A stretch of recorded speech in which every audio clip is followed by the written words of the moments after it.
What's up, everybody? Thanks for tuning in to this edition of Tricks of the Month Profiles. Today, we get to hang out with Cassaundra Smyth.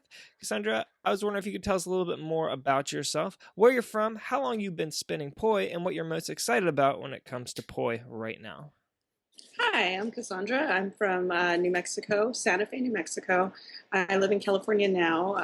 I've been here for around 6 years. The most exciting thing about poi now is that I've been poi juggling versus more poi spinning style, and it's exciting to see how new and fresh things that you can come up with that are different from club juggling or hoop juggling. So I feel like there's a lot to be explored. So it's very exciting to see where it's going to go from here. So yeah. Mm-hmm. So you traditionally spun poi, and now you said you're kind of getting into juggling poi. What kind of inspired you to make that transition? I did a lot of toss juggling for a while. Contact, which is like contact poi. Toss juggling kind of goes into three after a while, and around a lot of jugglers, like club jugglers and staff jugglers and hoop jugglers. So, I started spinning three poi, so it's like once you have those three, you want to throw them, you know what I mean, or just go into tosses. So it kind of just evolves into juggling and being inspired by seeing other people juggle other props. So. Mm-hmm. Mm-hmm. Yeah. So why did you start spinning poi at all 7 years ago? I had a group of friends that spun poi, and I would watch them. I'd go to a lot of like camping events and like parties and stuff, and I had a group of friends that spun fire poi and spun poi, and I would watch them, and eventually I just started doing it. So yeah. So I was really interested in it before I even did it, but wish I'd started sooner than I did. Yeah. Yeah, I think we all kind of have those moments where we think, I wish we'd started sooner, or like, I wish I'd taken it more seriously, or I wish I hadn't had that like 2-year break where I just didn't touch it. Yeah. There was definitely a year when I was in college where I didn't really, or it was like a year and a half. I didn't spend as much as I do now, but yeah.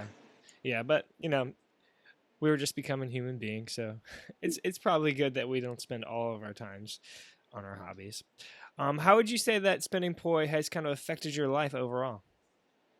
A big way. I probably wouldn't be living where I'm at right now or have half the friends that I have because of it. I got to a certain point where it's like that was the only reason or way I was making friends. Oh yeah. Through meeting other poi spinners or other object manipulators, and I'm definitely at that point in my life right now. Who knows if I'll be at that point later on? Maybe I'll have other things that will bring me more friends, But yeah, the closest people in my life to date I've met because of poi. So. Now you said that you started spinning poi because you had friends that spun, and then now we were talking before. You live with people who spin poi, who do other flow arts, and then also juggle. Would you say that kind of do you see a shift in the way those two communities are interacting? I don't know if I would say a shift. I mean, nowadays, I was talking about it with Aaron and a few other people, but nowadays people are juggling stabs or hoops or clubs. So I feel like flow props are being more used as juggling props. So like the worlds are more kind of combining in a sense, but seeing flow props as juggling props hasn't been a thing. Well, it's been a thing, but in the juggling world, it hasn't been as seen. So yeah, I wouldn't say there was any kind of like clash between jugglers and like flow artists or poi spinners. But yeah. Yeah, no, I mean, I think if anything, we're getting closer together. Yeah, definitely. We're all a big happy family. What is the juggling scene like in your area? And poi? There's a big community. I live in Oakland, so there's a mix of jugglers and spinners and a lot more. I lived in Southern California for a while, but there's a lot more in Northern California. So yeah, it's pretty thriving. Yeah, I think I've interviewed between the IJA channel and my own channel. I've interviewed several people from Oakland, and it seems like it's definitely a thriving. It is. I think it's had its ups and downs. People move, people come back, or Hmm. there's a big turnover of people that come through and live in Oakland or stay in Oakland. Hmm. But yeah, So why is poi your favorite prop to use? I think it was just because it's my first. It was the first thing I did, Hmm. and I'd been spinning for probably boy for like 2 years before I even like picked up anything else. And any other prop that I really even pick up Hmm. has come. I try and use what I know through poi at and translate it to another prop. Like the first time I picked up a hoop, the only thing that interested me was that I could do anti spins or the same kind of Hmm. pattern stuff. So Hmm. everything else just kind of comes through poi. And Hmm. but yeah, So you do experiment with other props, but you find that it's colored by your poi spinning. yeah, yeah, definitely. Hmm. Which is actually pretty exciting, to be able to kind of take what you've learned from poi and experiment it with. Oh yeah, it's really interesting and neat to see how it translates through. It's pretty cool. Yeah. So besides poi, what other props have you played with that you were like, I think I want to kind of experiment with that. I want to do a little more research with that prop. Hoops. I've been hooping for a long time. I like clubs too. Hmm. I can't say that I'm super into clubs, but figuring out juggling patterns that I kind of want to, sometimes see the difference between clubs and try and change it to poi is interesting. So, and then stabs. So, Hmm. yeah.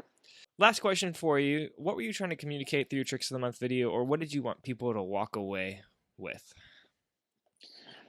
Just seeing poi more as a juggling prop. I know they've done a couple tricks of the month with poi already, but wanted to show a few different things or things that I've worked on. Some three stuff, some juggling. I have some two poi sequences, and one poi. It's like kind of like contact juggling, so it's kind of can be used. Poi can be used in different ways that are similar to different juggling props, like clubs, Hmm. like contact juggling, and that kind of stuff, other than just spinning. So Hmm. And you said that the video was actually filmed in your house, and yeah, this will make everyone envious. It seems like you've got a really nice practice space right inside well, of it your does. house.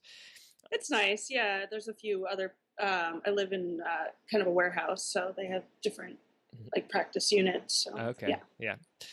All right. Well, if people wanted to check out your stuff, where could they find it? You could find it on probably. I have a lot of stuff on YouTube. You can. Hmm. I have actually some poi juggling tutorials on there. Hmm. So yeah, YouTube has most of my content. I also am on Instagram, Hmm. so you can look me up on there. And your username for But Instagram? yeah. Oh, it's Mad Tech Manipulations. Okay. So it's Mad Tech underscore manipulations. Okay. And Cool. that's actually my Facebook page too. So I have most all my videos on Facebook on my Facebook page. Okay. And I'll put Yeah. links to all that stuff in the video description. And I would say that I checked out those tutorials on your YouTube page, and they're good. If anybody's looking to learn a little bit of poi, I would recommend them. Yeah, I actually had I've had a lot of poi spinners ask for um, uh, if there was any poi juggling tutorials online that I could refer them to for a few years, and some people that don't make it to flow festivals or don't even know, because the grip is really weird to start, like if you're just trying to figure it out, because I figured it out by myself, and I was like, man, if somebody had just explained that to me, it would have saved me so much time. Mm. But yeah, so I made those because I had people for a few years asking me, and I had nowhere to send them to. So Huh. I figured I'd make them. Yeah, That's awesome. but anyway, there's a few more I need. But Yeah. All right. Well, thanks so much for being on with us. cool. And thanks everybody else for tuning in. And make sure you check out my channel for other upcoming interviews and highlight reels every single week. Actually, those are going to be on this channel now too. So look forward to those. And until next time, keep on juggling.